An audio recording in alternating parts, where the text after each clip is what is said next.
내 안에 가장 귀한 것 예수를 아니라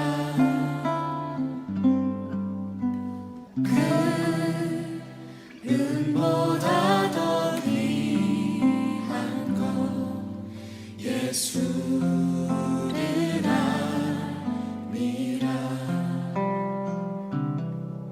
세상 지식보다 귀한 것 예수를 아니라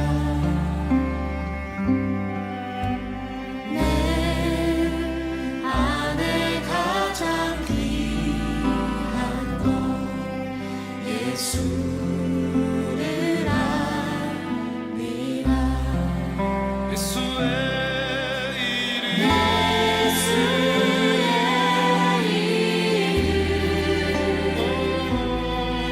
존귀한 그 이름 예수의 이름 능력의 그 이름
사랑의 하나님 감사합니다. 지난 3일간의 삶을 지켜주시고 귀한 수요 예배를 드리게 하심을 감사드립니다.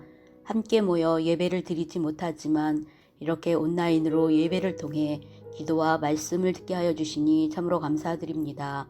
저희 찬양의 교회 식구들 어디에 있든지 늘 주님의 사랑과 은혜로 주님의 그 선하심으로 살아가게 하여 주세요. 각 가정의 형편과 사정을 아시는 주님, 세상의 어지러움 속에 믿는 자들이 바로 서게 하시고 우리를 사랑하시는 이로 말미암아 넉넉히 이기게 하여 주세요. 코로나 바이러스로 많은 사람들이 경제와 삶이 많이 힘듭니다. 하루속히 주님께서 이 모든 바이러스를 잠재워 주시고 다시금 모여 뜨겁게 찬양과 기도를 드릴 수 있는 시간이 속히 오기를 기도합니다. 하나님의 말씀을 대언해 주시는 우리 최요셉 목사님, 영육간에 강건함을 주시고 늘 살아있는 말씀을 주실 때 아멘으로 화답하며 순종하는 삶을 살아가는 성도가 되기를 기도합니다. 이 모든 말씀 우리 주 예수 그리스도의 이름으로 기도드렸습니다. 아멘.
붉은 죄 눈과 같이 씻겨주신 주의 은혜로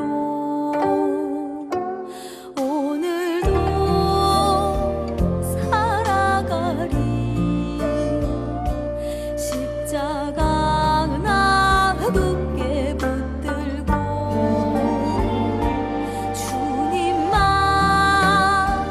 따라가리. 최후 승리 얻을 때까지 십자가 내 영원한 소망. 그곳에 내 생명이 있네.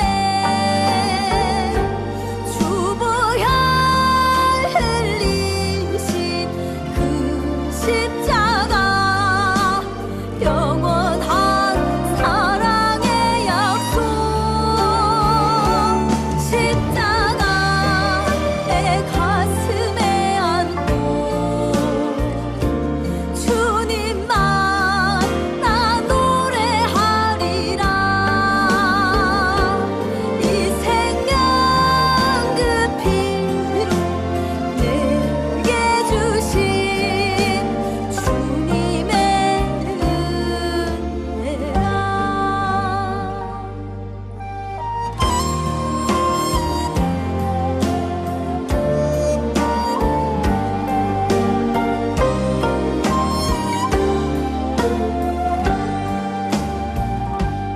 오늘도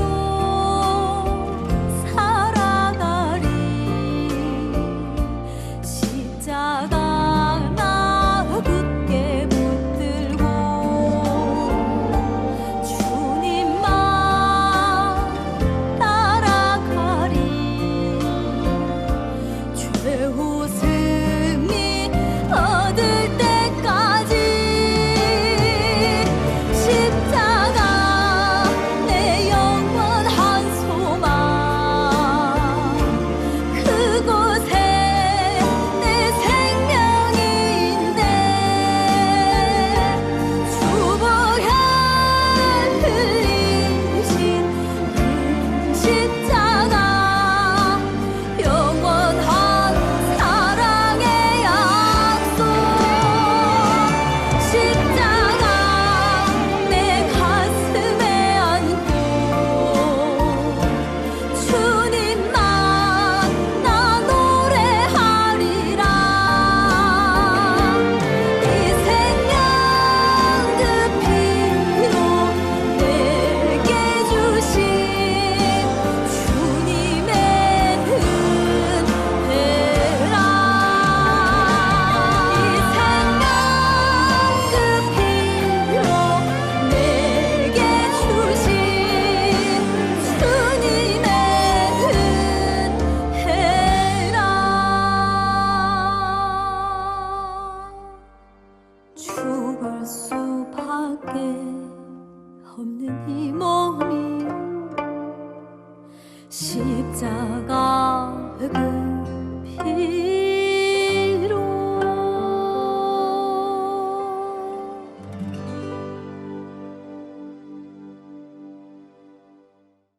할렐루야. 오늘 수요 예배에 같이 은혜를 나누게 되었습니다. 오늘 창세기 42장을 중심으로 같이 우리가 예배를 통해서 은혜를 나누기 원합니다. 요셉은 꿈의 사람, 믿음의 사람인 것을 우리가 요셉의 기사를 통해서 살펴보았습니다. 요셉은 드디어 그의 나이 30세에 애굽의 총리가 되지요. 이것은 모든 것을 감안하고 생각해 봐도 있을 수 없는 일로서 하나의 기적일 수밖에 없는 것입니다. 성경은 이런 것을 가리켜서 은총이라고 얘기하지요. 하나님을 우리 사랑하는 우리 성도님들에게도 이러한 은총과 기적이 있기를 바랍니다. 꿈의 사람, 믿음의 사람 요셉을 생각해 보면 우리도 이러한 꿈을 꾸고 믿음을 갖게 될 것을 기대해 볼 수가 있는 것입니다. 요셉은 17세의 소년 때 그 형들의 미움을 받아서 죽음을 몇 번씩 경험합니다.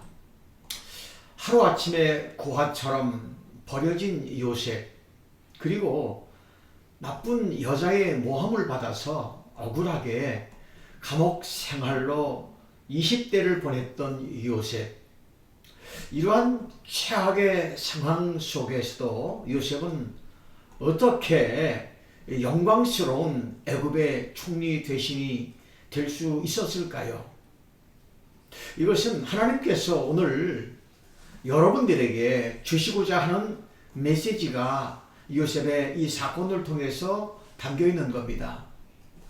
요셉이 어떻게 이러한 복을 받을 수가 있었을까요? 그가 똑똑하고 잘났다기보다는 하나님이 그와 함께 있었다고 하는 표현이 적절할 것입니다. 하나님이 그와 함께 했을 때에 또 그의 지혜와 총명과 인격이 살아났고 그의 삶 속에는 복이 있었습니다. 복 받을 수 있는 많은 은총이 우리들 속에서도 있지요. 어떤 사람은 그것을 죽여버리는 사람이 있고 어떤 사람은 그것을 잘 살려서 끝까지 하나님께 영광을 돌리는 사람들도 있습니다. 요셉은 하나님이 기뻐했던 사람, 또 하나님의 영에 감동된 사람 아니겠습니까? 그는 어떠한 경우에도 굉장히 정직했습니다. 그리고 그가 어렸을 때부터 꿈을 먹고 자라지 않았어요? 하나님이 주신 꿈을 소홀히 여기지 않았다는 것 아니겠습니까? 하나님이 주신 음성을 우리 성도님들도 마음에 새기시기를 바랍니다. 하나님이 주시는 감동이 있어야 되는 거지요. 어느 날 여러분들이 말을 읽을 때에 또 여러분들이 어느 날 설교를 들을 때에 여러분이 어느 날 우리가 기도할 때에 하나님이 주시는 감동이 있지 않습니까? 그러한 경험을 해오지 않으셨어요? 이것을 결단코 버리지 마시기 바랍니다. 이것을 그냥 지나가는 사건으로 만들지 마시기 바라요. 이것을 가슴에 품으시기 바랍니다. 언젠가는 그 꿈이 아름답게 이루어진다고 하는 사실을 우리는 요셉을 통해서 배울 수 있게 되어지는 겁니다. 요셉에게는 환경의 변화가 많았습니다. 그러나 요셉은 하나님을 한 번도 원망한 적이 없다는 것. 우리에게도 환경의 변화가 일어날 때가 많지요. 어려울 때, 또 억울할 때, 또 분할 때도 있습니다. 저는 요셉을 통해서 이 점을 배우고 싶은 것이에요. 하나님을 원망하고 싶은 상황 속에서도 하나님을 원망하지 않게 하시고, 사람이 미울 때도 우리가 원망하거나 불평하지 않는 믿음을 주옵소서. 이것이 바로 복의 씨앗인 것입니다. 요셉의 인생 철학은 성실, 그 성실 자체입니다. 그는 어느 곳에서나 삶의 태도를 바꾸지 않았습니다. 이익을 볼 때나 또 손해를 볼 때나 그의 성실함과 신실함은 변함이 없었다는 것.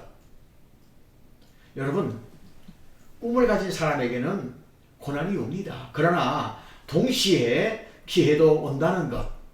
요셉은 이 기회를 놓치지 않았어요. 우리 앞에 지나가는 수많은 복의 기회를 놓치지 마시기 바랍니다. 이것을 꼭 붙드셔야 되는 겁니다. 믿음 있는 사람, 신실한 사람에게는 그 기회가 보이는 것입니다.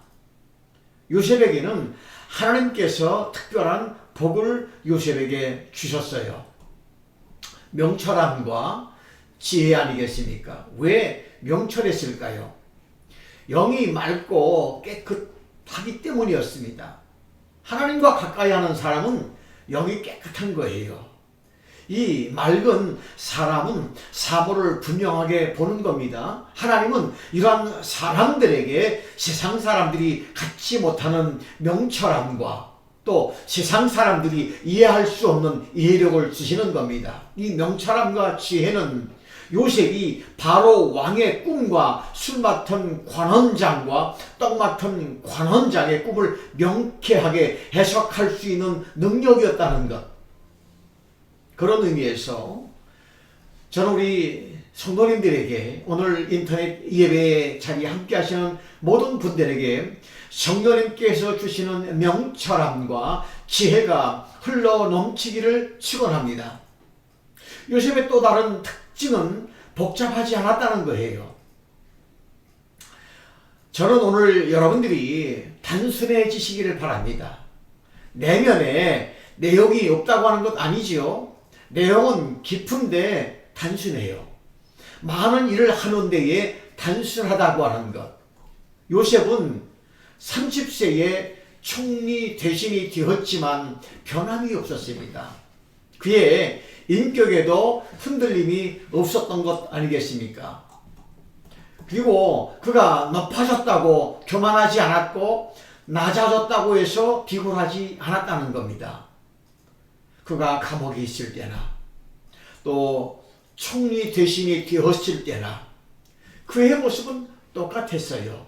저는 이렇게 아름다운 인격이 우리 모든 분들에게도 있기를 바라는 겁니다.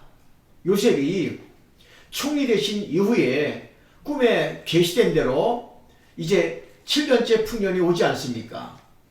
창고를 짓고 바다의 모래알처럼 셀 수 없는 그 수많은 곡식들을 창고에 저장하게 됩니다.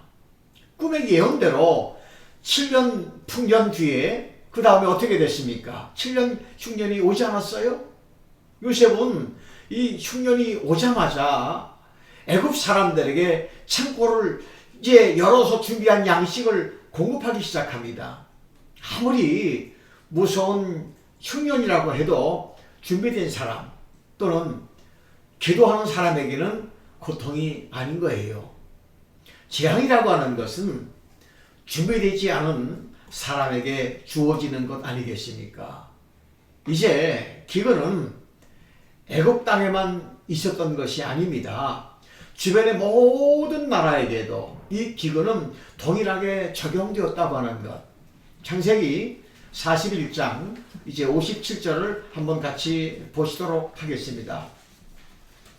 각국 백성도 양식을 사려고 애굽으로 들어와 요셉에게 이르렀으니 기근이 온 세상에 성함이었더라. 약속의 땅에 살고 있었던 야곱의 가족들도 이 기근의 영향을 받지요. 그리고 그들도 양식이 떨어졌기 때문에 이제는 생명을 걸고 이방 나라까지 가서 양식을 구하지 않으면 안 되는 긴박한 상황에 빠지게 되는 거예요. 오늘 본문 42장 1절과 2절을 보시도록 하겠습니다. 그때에 야곱이 애굽에 곡식이 있음을 보고 아들들에게 이르되 너희는 어찌하여 서로 바라보고만 있느냐. 2절입니다.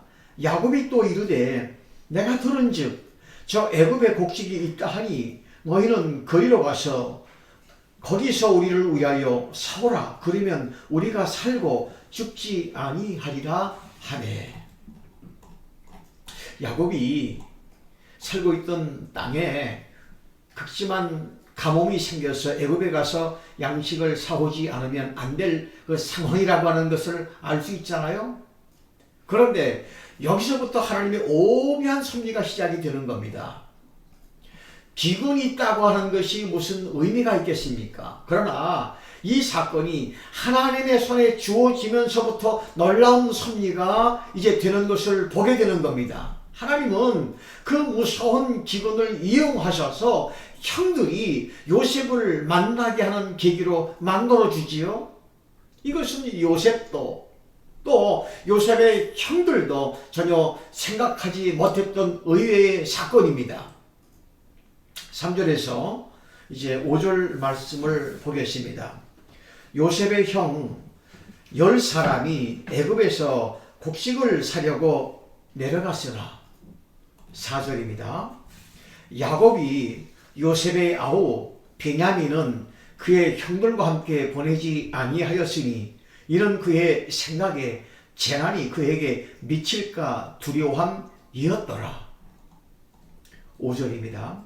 이스라엘의 아들들이 양식 살아간 자 중에 있으니 가나안 땅에 기근이 있음이라. 애굽으로 양식을 살아갔던 사람들은 그 야곱의 그 요셉을 잊으려고 노력하며 살아왔던 아들 11명이었어요. 그러나 나중에 보면 그들은 결코 요셉을 잊지 못했다고 하는 사실을 알 수가 있잖아요. 이를 숨기고 있을 뿐입니다. 어떤 사람들은 자기 속에 끊임없이 일어나는 죄책감을 잊기 위해서 술을 마시고 약에 손대는 등 다른 일을 열심히 하면서 계속 불안하게 살아가는 사람들이 우리 주변에 있습니다. 요셉의 형들이 그랬어요.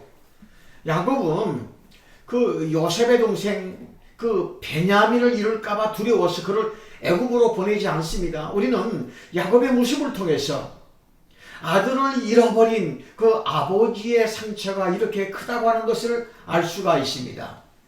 이어서 6절과 7절 말씀을 보시겠습니다. 때에 요셉이 나라의 총리로서 그 땅 모든 백성에게 곡식을 팔더니 요셉의 형들이 와서 그 앞에 땅에 엎드려 절하매. 7절입니다. 요셉이 보고 형들인 줄 아나 모르는 체하고 엄한 소리로 그들에게 말하여 이르되 너희가 어디서 왔느냐? 그들이 이르되 곡식을 사려고 가나안에서 왔나이다. 여기서 우리가 아주 재미있는 그 사실을 발견합니다. 그 11명의 형제들은 요셉에게 와서 무릎을 꿇고 절하지요. 17세 소년 요셉의 꿈이 그대로 이루어지고 있는 현장인 거예요. 그 요셉의 형들은 요셉의 꿈이 이루어지고 있다는 사실을 모르고 요셉에게 와서 무릎을 꿇습니다. 이것이 바로 하나님의 섭리인 거예요. 이것이 하나님의 방법인 겁니다. 요셉은 형들을 보고 즉시 알아보지 않았어요. 그러나 요셉의 형들은 몰랐지요. 요셉일 줄은 꿈에들 상상도 못한 것입니다. 이상한 장소에서 이상한 이유로 이상한 해오를 합니다. 우리는 여기서 배후에 역사하시는 하나님의 손길을 보게 되는 겁니다. 하나님의 섭리라고 하는 것은 무엇일까? 요셉과 그의 형들을 만나게 하는데 있는 것이 하나님의 숨은 섭리 아니겠습니까? 요셉에게 있어서 인생에게 가장 고통스러운 것은 오래전에 형들에게 당한 배신일 것이에요. 근데 요셉은 의인이죠. 정직한 사람입니다. 하나님과 동행했던 사람이었기 때문에 이 일을 다 용서하고 잊어버렸을지를 모르겠어요. 그러나 잊어버리고 용서했다고 하더라도 아직 그 문제는 살아있지요. 만나서 문제를 해결하지 않았기 때문인 것 아니겠어요. 반대로 요셉의 형들은 모르는 척 또 잊어버린 척 그렇게 살아왔지만 그들의 마음속에는 자신들의 동생을 애굽에 팔았던 사건에 대한 죄책감이 도사리고 있었다는 것. 이들의 가장 큰 문제는 오랜 세월이 지났지만 이것이 잊혀지지 않고 있었다는 것. 여러분, 이것을 통해서 우리가 무엇을 알 수 있냐면 죄는 세월이 간다고 잊혀지지 않는 겁니다. 세월이 간다고 죄책감이 사라지지 않는 겁니다. 세월이 간다고 우리들이 저지른 죄가 묻혀지지 않습니다. 우리 안에 있는 앙금, 죄책감이 술 마신다고 사라지는 것 아니에요. 요셉의 생애에 있어서는 두 가지의 숙제가 있었습니다. 그 첫째는 억울한 누명과 고난을 어떻게 벗어나야 하는 것. 요셉은 정말 억울한 사람 아니겠습니까? 요셉에게는 하나님이 살아계시다면 왜 나를 이렇게 누명을 쓰고 살게 하시는가? 왜 내게 숙제를 주시는가 하는 문제가 있었습니다. 그런데 이 숙제는 애굽 바로 왕의 꿈을 해석함으로 말미암아 총리 대신이 되어서 비로소 누명을 벗게 되지 않습니까? 또 하나는 형들을 어떻게 용서하느냐 이것입니다. 이제 성경을 보면 요셉은 이미 다 용서했어요. 근데 하지만 요셉은 형들을 일방적으로 용서했지 만나서 화해의 관계를 갖지 않았기에 요셉에게는 이것이 그대로 숙제로 남아 있었습니다. 형들을 만나서 이제 가슴을 열고 화해해야 됩니다. 그러나 만날 수 있는 방법이 없지요? 형들은 동생이 어디에서 살고 있는지 죽었는지 살았는지도 모르잖아요. 이것이 우리들의 문제인 겁니다. 우리는 살아오면서 이루 헤아릴 수 없는 수많은 사람들에게 상처를 주고 또 우리는 많은 사람들에게 상처를 받으며 살아왔을 겁니다. 거기에 대한 앙금이 있습니다. 그런데 용서를 구하고 싶어요. 용서를 해주고 싶어요. 그러나 이것이 잘 안 되잖아요. 풀어지지 않아요. 이때 하나님이 또 개입하시는 것 아니겠습니까? 용서를 하지 못해서 앙금이 생겨 고통의 세월을 보낸 사람이 또 있었습니다. 요셉의 아버지 야곱 아니겠습니까? 그러나 이 경우는 야곱이 용서를 빌어야 하는 경우였어요. 용서받지 못한 자는 그 두려움 그리고 무서움, 불안의 고통 속에 살고 있다는 것. 야곱은 형을 만나지 아니하면 대답이 없기 때문에 그의 부인과 또 아이들과 가족들을 데리고 원수 같은 형 에서를 만나러 옵니다. 이 문제를 풀지 않으면 아무리 해도 자신의 마음에 평강이 없다고 하는 것을 알기 때문에 결국 이 문제를 해결하러 떠나는 것입니다. 너무나 그 고통이 커서 형을 만나러 가는 그 길에 야곱은 하나님까지 만나지 않아요? 야곱이 에서를 보자마자 무엇이라고 얘기하지요? 형의 얼굴을 보는 것이 하나님의 얼굴을 보는 것과 같다고 얘기해요. 형은 이미 용서를 했어요. 서로 용서하고 화해합니다. 그리고 야곱은 무거운 짐을 벗을 수가 있게 되었다는 것. 그 요셉의 경우도 야곱과 같은 경우 아니겠습니까? 하지만 요셉의 경우는 형들이 잘못한 경우예요. 형들은 요셉을 찾아갈 생각은 전혀 하지 않았어요. 하지만 이 기근이 오지 않았어요. 그들은 쌀을 구하러 할 수 없이 애굽으로 왔다가 생각지 않게 요셉 앞에 서게 됩니다. 이것이 뭐라고 그랬어요? 하나님의 오묘하신 섭리. 이게 하나님의 섭리예요.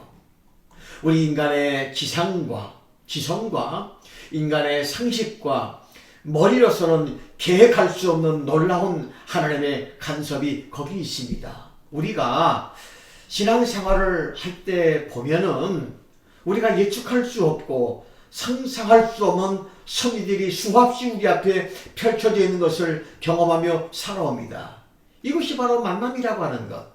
내가 왜 이 저를 만났는지, 이 남자를 만났는지 섭리로 풀지 않으면 풀리지가 않습니다. 우리 집은 예수와 전혀 상관이 없었는데 예수 믿는 여자가 우리 집에 시집와서 시어머니와 싸우고 분란을 일으키더니 드디어 가족이 복음을 믿게 되었다.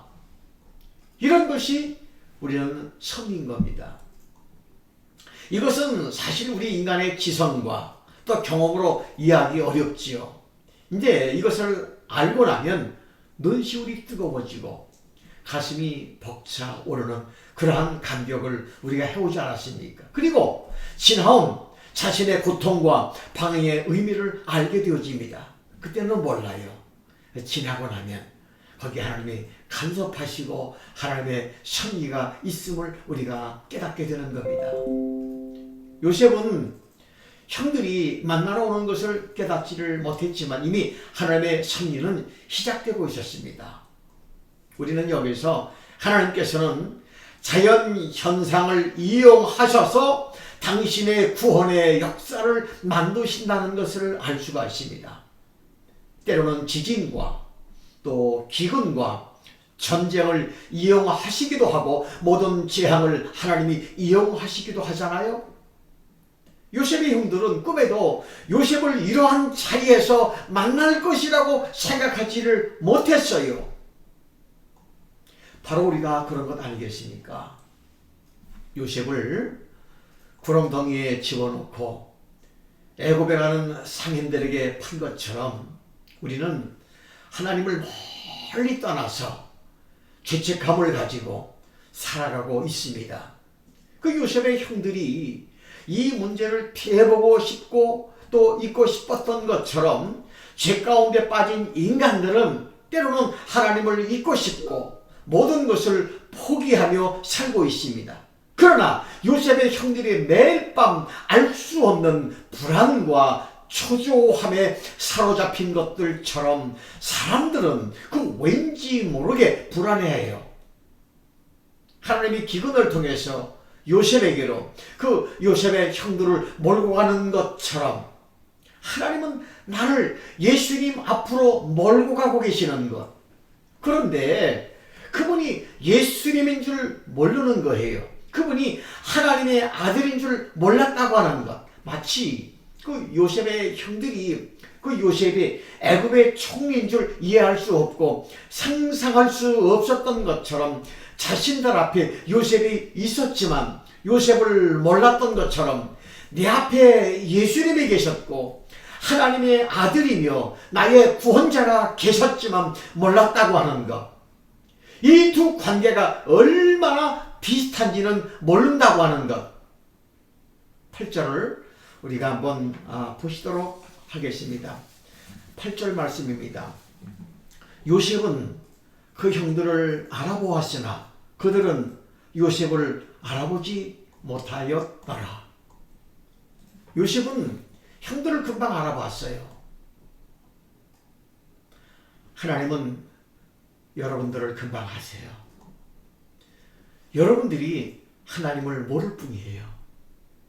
요셉이 형들을 모른 채 한 것이 놀라운 구원의 비밀이 숨겨 있지요. 만일 그 자리에서 요셉이 형들을 아는 채 했다면 그들은 과거의 잘못에 대해서 참회할 기회를 잊어버립니다.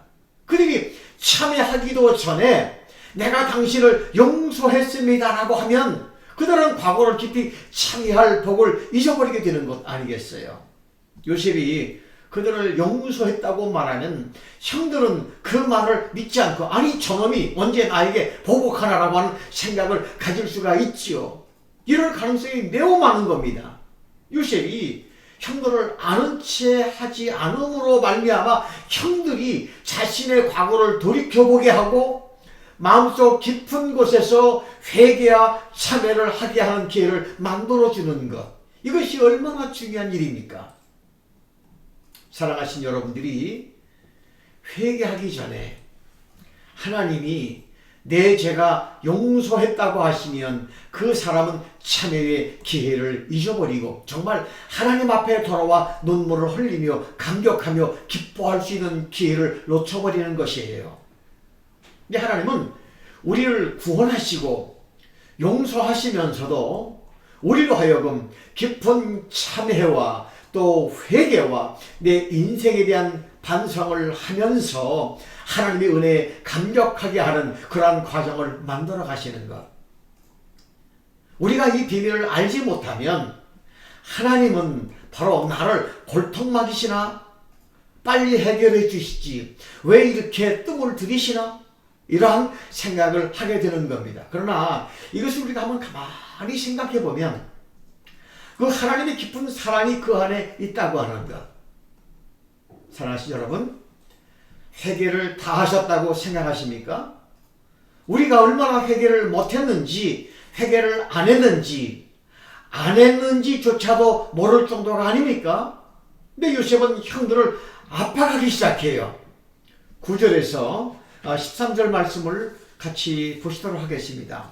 요셉이 그에게 대하여 꾼 꿈을 생각하고 그들에게 이르되 너희는 정탐꾼들이라 이 나라의 틈을 엿보려고 왔도다.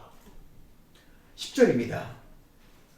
그들이 그에게 이르되 내 주여 아니니이다. 당신의 종들은 곡물을 사러 왔나이다. 11절 우리는 다 한 사람의 아들들로서 확실한 자들이니 당신의 종들은 정탐꾼이 아니니이다.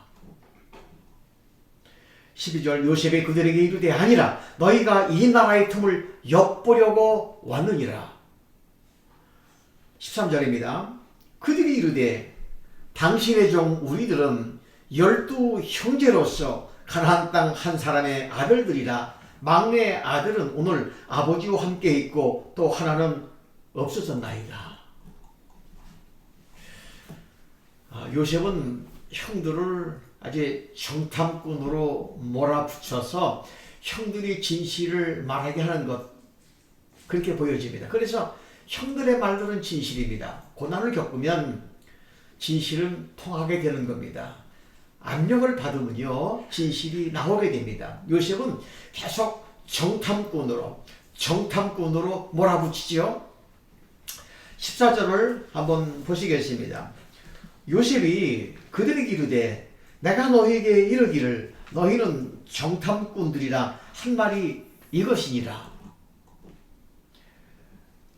요셉은 그의 말들에 대한 증거를 이제 대라고 이제 몰아붙이지 않습니까? 15절에서 17절을 보시도록 하겠습니다. 너희는 이같이 하여 너희 진실함을 증명할 것이라. 바로의 생명으로 맹세하노니 너희 막내 아우가 여기 오지 아니하면 너희가 여기서 나가지 못하리라. 이제 16절입니다. 너희 중 하나를 보내어 너희 아우를 데려오게 하고 너희는 같이어 있으라. 내가 너희의 말을 시험하여 너희 중에 진실이 있는지 보리라. 바로의 생명으로 맹세하노니 그러지 아니하면 너희는 과연 정탐꾼이라 하고. 17절입니다. 그들이 함께 다 3일을 가두었더라. 요셉의 형들은 참으로 더욱더 기막힌 고난에 빠져서 점점 잃어버렸던 그 동생 요셉에 대한 사건을 이제 토해내게 됩니다. 이것을 바로 뭐라고 얘기하냐면 내적인 치유라고 얘기하는 겁니다. 기억하기 쉽지 않은 비극들을 고백하고 또 숨겨있는 죄악들을 하나씩 들춰내어야 하는 상황이 됩니다. 그런 의미에서 오늘 저는 하나님께서 우리 성도들의 그 마음속 안에 숨겨지고 잊혀진 죄악들을 또 말하고 싶지 않은 죄를 하나씩 들춰내기를 이 시간을 통해서 이제 나타나기를 바랍니다. 이것은 고통이 아니에요. 이것은 치유의 복인 겁니다. 우리가 하나님 앞에 나오잖아요. 교회 나오잖아요. 그런데 문제는 해결이 되지 아니하고 어려운 일들은 가중이 되면서 하나님을 원망하는 경우가 굉장히 많이 있습니다. 이런 상황 속에서도 하나님을 의심했다가 또 믿었다가 하지 않습니까? 하지만 하나님은 계획이 있는 겁니다. 여러분들이 마지막의 것을 내어놓지 않고 중요한 것을 가지고 있기 때문이라고 하는 것. 그러면서도 자신은 다 했다고 생각하기 때문인 것 아니겠습니까? 사랑하는 여러분, 하나님은 속지 않으시는 분. 여러분은 잊어도 하나님은 잊지 않으시는 거예요. 그 요셉의 형제들이 그 자신들의 모든 것을 고백하고 벌거벗고 난 뒤에 요셉은 자신을 이제 그제서야 드러내지 않습니까? 이것이 하나님께서 우리를 다루시는 방법인 거예요. 나를 다루시는 하나님의 방법이라고 하는 것. 형들을 대하는 그 요셉의 모습은 비정하거나 잔인한 것 아닙니다. 형들에게 그 혼의 깊은 곳에서 이제 바로 용서와 그 자유를 체험하게 하는 이 과정이라고 하는 것. 사랑하시는 여러분, 하나님이 우리에게 주시는 메시지가 여기에 있습니다. 요셉이 형들을 그 몰아가는 과정 속에서 밀어붙이잖아요. 하나님이 그들을 만지시고 또 숨겨진 죄악을 토하게 하시고 또 잊고 싶었던 과학을 회상시켜서 그 죄악을 씻어주시고 또 덮어주시고 치욕스럽던 과거를 다시 만지시는 것. 그런 의미에서 예수님은 여러분의 죄를, 아니 나의 죄를 이미 용서하셨습니다. 그러나 이것을 감사로 끝나면 안 되는 겁니다. 내 속에 뿌리 깊은 그 죄악을 뿌리째 드러내야 되는 거예요. 내 안에 숨겨진 모든 죄악의 뿌리를 바로 송두리째 드러내지 않으면 진정한 회개와 구원이라고 할 수 없는 것입니다. 왜냐하면 시간이 지나고 또 지나면 똑같은 문제에 봉착하게 되어 있기 때문인 겁니다. 그렇게 함으로써 진정한 참회, 용서, 감격, 기쁨을 만들어 주시는 하나님의 과정이 있었다고 하는 것. 사랑하는 여러분, 여러분의 죄는 이미 용서를 받았습니다. 아멘이십니까? 우리 죄는 이미 용서받았잖아요. 그러나 하나님께 내 죄에 대해서 또 지나간 나의 모든 과거에 대해서 깊은 참회의 고백을 드려야 된다는 것. 얼마나 깊은 참회의 고백을 하느냐에 따라서 여러분의 믿음이 결정이 되어지는 겁니다. 예수님은 여러분의 죄를 위해서, 아니 나의 죄를 위해서 돌아가셨는데 우리는 아무런 아픔 없이 구원을 받아들이고 있지 않습니까? 오늘의 말씀을 통해서 나의 모든 죄악과 지나간 나의 모든 아픔의 과오를 용서하시던 믿음을 가지고 당당히 나오시기를 주 이름으로 축원합니다. 같이 기도하시겠습니다. 주여, 오늘 이 밤에 내가 잊어버리고 싶고 잊고 있었던 모든 죄악의 뿌리들을 드러나게 하시고 용서받게 도와주시고 치유되게 도와주시고 하나님의 기름 부어 주시옵소서. 정결한 마음을 주옵소서. 예수님 이름으로 기도합니다. 아멘. 이것으로 수요 예배를 마추었습니다. 남은 3일 동안도 주 안에서 승리하시고 이제 중보 기도의 제목을 위해서 기도하시고 자유롭게 여러분들 일상으로 돌아가시기 바랍니다. 주일날 뵙겠습니다. 할렐루야. 감사합니다.